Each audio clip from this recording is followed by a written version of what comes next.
ভোর রাতে ঘুম ভেঙে গেল। রাত তখনও বেশ খানিকটা বাকি। অশান্ত মন নিয়ে বেরিয়ে পড়লাম নির্জন শান্ত পথে। পথের দুপাশে নিম, বট, জারুলের শাখা প্রশাখা হাওয়ায় দোল খাচ্ছে। আকাশে তখন কৃষ্ণপক্ষের শুরুর চাঁদ।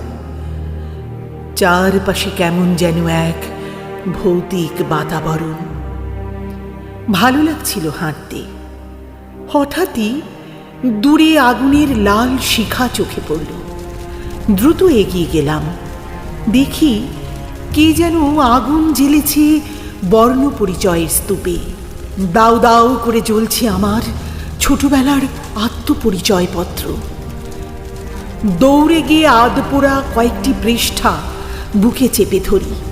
বুকের মধ্যে এক সুতীব্র যন্ত্রণা। আমার পরিচয়পত্র পুড়ে খাক হয়ে যাচ্ছে। আমার পরবর্তী প্রজন্ম শিকড়হীন আলগা শৈবালের মতো জীবন সমুদ্রে পাক খেতে খেতে জীবন্ত লাশ হয়ে যাবে। তারা পাবে না মাতৃভাষার সুঘ্রাণ। তারা জানবে না মাতৃভাষার আস্বাদ। ভাড়াটে ভাষাকে আশ্রয় করে বেঁচে থাকা তো দাসত্বের সামিল।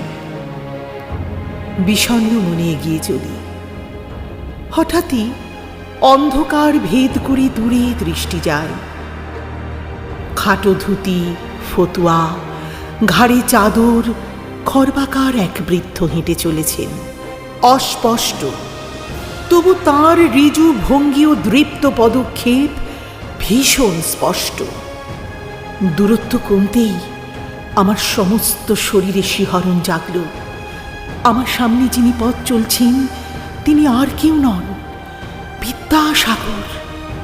আমার বুকে আঁকড়ে ধরা বর্ণ পরিচয়ের মলাটির সেই আধপোড়া মানুষটা, আমাদের সবার পূজনীয় ঈশ্বরচন্দ্র বিদ্যাসাগর।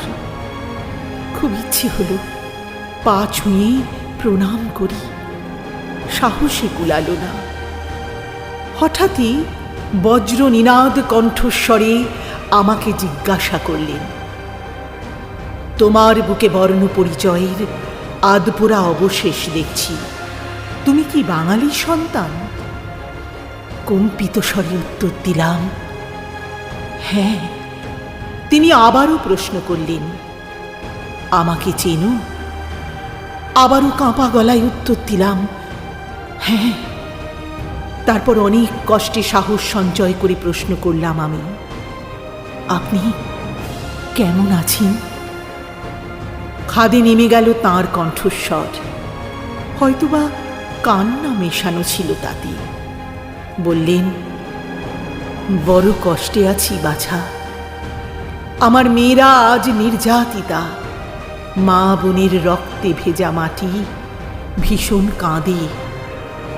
যে শিক্ষার আলো আমি মেয়েদের জীবনে জ্বালতে চেয়েছি, সেই আলোর অহংকারী শিখায় তারা দৃষ্টি হারিয়েছে।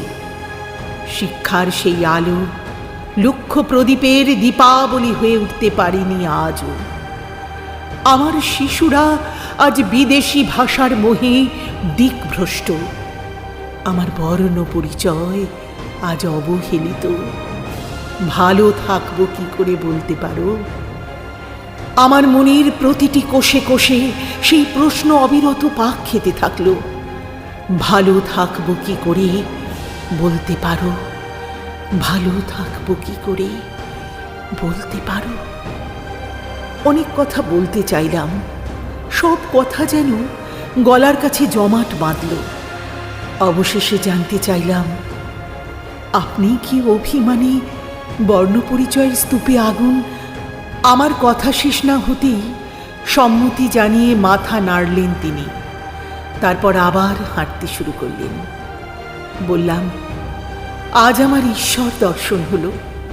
আপনার সাথে আমার এই ক্ষণিকের দেখা হওয়ার স্মৃতি আজীবন মনে থাকবে। মাথা নিচু করে শ্রদ্ধায় প্রণাম করলাম তাঁকে। আশীর্বাদের ভঙ্গিতে মাথায় হাত রাখলেন। কিছুক্ষণ নীরব থাকলেন। তারপর হঠাৎই প্রশ্ন করলেন আমাকে, একটা উপকার করবে বাছা? বললাম, আদেশ করুন। বললেন, আমার বাঙালি সন্তানদের একটা জিনিস হারিয়ে গেছে, তোমায় যদি দিই তুমি পৌঁছে দেবে প্রতি ঘরে? বললাম, নিশ্চয়ই দেব। তিনি আমার হাতে কাপড়ের এক ঝোলা ধরিয়ে দিয়ে কোথায় যেন নিমেষেই মিলিয়ে গেলেন। অনেকক্ষণ চুপ করেছিলাম। তারপর ঝোলা খুলতেই দেখি অনেকগুলো অস্থি। আমি সেগুলো জুড়তেই দেখি তা মেরুদণ্ডের আকার নিয়েছে। সত্যি তো, বাঙালির আজ মেরুদণ্ডটাই যে হারিয়ে গেছে। বিদ্যাসাগর আগেও বুঝতে পেরেছিলেন বাঙালির কি প্রয়োজন। বিদ্যাসাগর আজও বুঝতে পারেন আমাদের কি প্রয়োজন। আমার চেতনা, আমার বিবেক, আমার সমস্ত সত্তা যেন শিহরিত। কানের কাছে হাজার শঙ্খধ্বনি। আমার অন্তর তখন শ্রদ্ধায় অঞ্জলিবদ্ধ করপুট হয়ে আছে। সঙ্গীত ফিরে পেতেই তাঁর উদ্দেশ্যে গড় হয়ে প্রণাম করি। দু চোখে তখন অবিশ্রান্ত জলধারা। হঠাৎই ঘুম ভাঙল। চোখ মেলতেই ক্যালেন্ডারের পাতায় জল জল করে উঠল তারিখটা, 26শে সেপ্টেম্বর। আজ বিদ্যাসাগরের জন্মদিন।